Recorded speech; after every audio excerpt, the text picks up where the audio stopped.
O ano, templahin mo mabuti ang juice ni Ma'am Cheska, ha? Tapos, linisin mo mabuti ang banyo.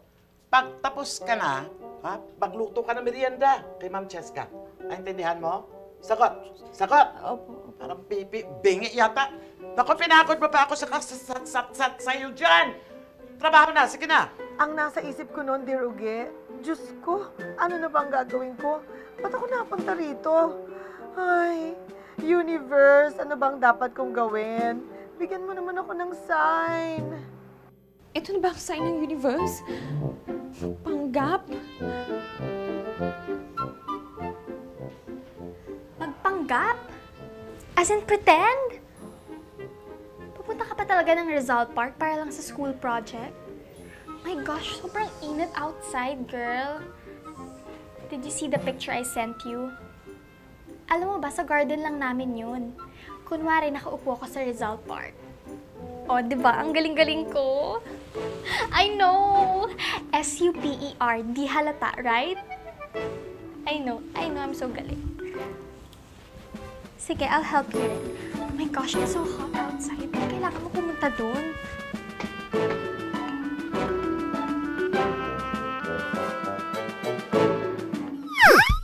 Kaya nang gabing yon, Dear Uge, sinunod ko ang payo ng universe. Nang sigurado na akong tulog na silang lahat, tsaka ako ginawa ang plano ko.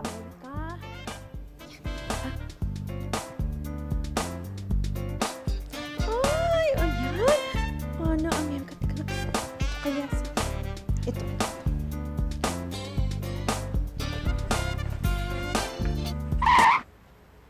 OMG.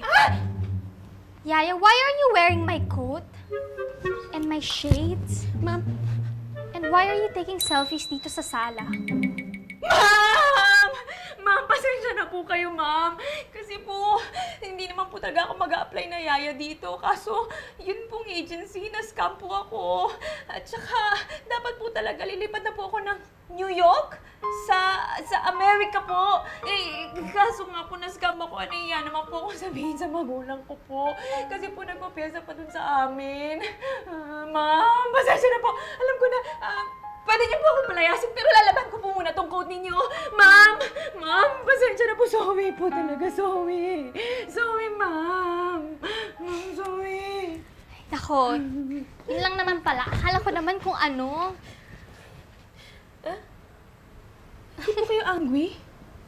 Of course not. I always do that kaya. I make kwento to my teacher if you know I want to make absent or I want to do something. Kaya I understand you. Ay. So, seems like hindi ka pa ready na sabihin sa parents mo yung totoo. So, habang naghanap ka pa ng tamang tiyempo, I'll help you muna. Bakit nakakaya naman po sa inyo? Hello! I'm a millennial kaya. Kaya I always like doing projects to do. Kaya let's go. I can lend you more clothes na mas magaganda kasi yung coat na yan, ang pangit-pangit na yan. Kaya pakalat-kalat na lang yan dito eh.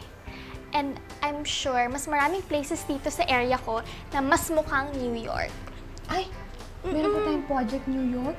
Yes, tong area na to kasi so plain, hindi to mukhang New York. Talaga, Marami ma'am? dito sa bahay. Tutulungan niyo po ako, ma'am. Yeah, tsaka tong coat na yan at so pangit. Iwan mo na yan. I can lend you more.